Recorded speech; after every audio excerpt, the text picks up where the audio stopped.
Hello, I'm Angela McCrovitz on behalf of the Culinary Institute of Charleston for postandcourier.com.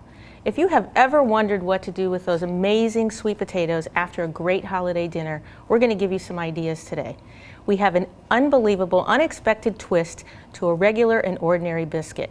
On top of that, we're going to show you how you can use it for an appetizer, maybe something after the holidays, and for breakfast. Today, we're going to make buttermilk flaky sweet potato biscuits. The first thing we're going to start with is all-purpose flour. I'm using self-rising for this recipe. I'm going to add some additional baking powder, a little bit of sugar, some kosher salt, and what I call smidgen of spice. Now, I understand that baking is an exact science, and there is no such spoon to measure a smidgen. So a smidgen is a little bit of flavor that you choose. In this case, I'm going to use cinnamon, a little nutmeg. You could use apple spice, pumpkin spice. We're going to sift that together. That was 3 cups of flour with 1 tablespoon of sugar, tablespoon of baking powder, a tad of kosher salt, and a smidgen of spice. In this case, I'm using cinnamon, little nutmeg, things that smell great, and it smells great already. Now that we've sifted our ingredients, what I'm going to do is add 1.5 cups of fat. And you have some options here. I'm using part butter and part cream cheese, but you could also use all butter or half lard. I would not use all cream cheese, but the reason I'm doing it this time is that the butter adds flavor, the lard would add a flakiness, and the cream cheese is actually adding a tangy flavor and texture and makes just for a wonderful biscuit. A couple things you could do. You could use a pastry cutter like this to cut in the butter or the fat into your dried materials. And it's, by the way, it's very important to wear your flour in this recipe. So what I've done is I've decided to just use my hands for 2 reasons. One is because I want to not overmix my biscuit dough. I want to be able to feel the little pebbles or rocks that I'm creating here. And the second reason is it just reminds me why I do this, because I love it, and I love to be close to the food. All right, this is how I want this to look. Small pebbles, little tiny rocks, not too overmixed. I've made a well in the middle of my dry ingredients, and to this I'm going to add about 1 cup of those amazing sweet potatoes we had last evening. Then I'm going to add 1 cup of buttermilk.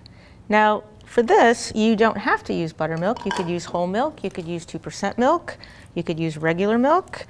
If you don't have buttermilk and you want that buttermilk flavor, then I would just take the milk you have on hand, add maybe a tablespoon of lemon juice, let that sit out on the counter a little bit, and you'll get the same tangy flavor. And then we're going to stir with a purpose. And by that I mean we're only going to stir as much as we need to. We're not going to overmix. The purpose of this is just to get all the materials together, the wet and the dry, until it forms a semi-ball. Now that we've mixed our dough completely, I'm going to pull this out onto a lightly floured surface. And the important thing here is not to overmix it like you do bread dough. This is soft, this is pliable, this is sensitive, this is tender dough, and we want it to taste that way when it comes out of the oven. You have a couple options at this point. You could either roll it out with a rolling pin from the middle out, or you could use your hand. And again, I'm a firm believer in playing with your hands in the kitchen, so that would be my option. I typically roll this out or pat it out till it's about 3/4 to 1 inch thick, but you could make it thinner. I tend to like a thicker biscuit. Then we have a biscuit cutter. If you don't have a biscuit cutter, you could use the end of like a tuna can or a cranberry sauce can or anything that you have on hand that you could cut into circles.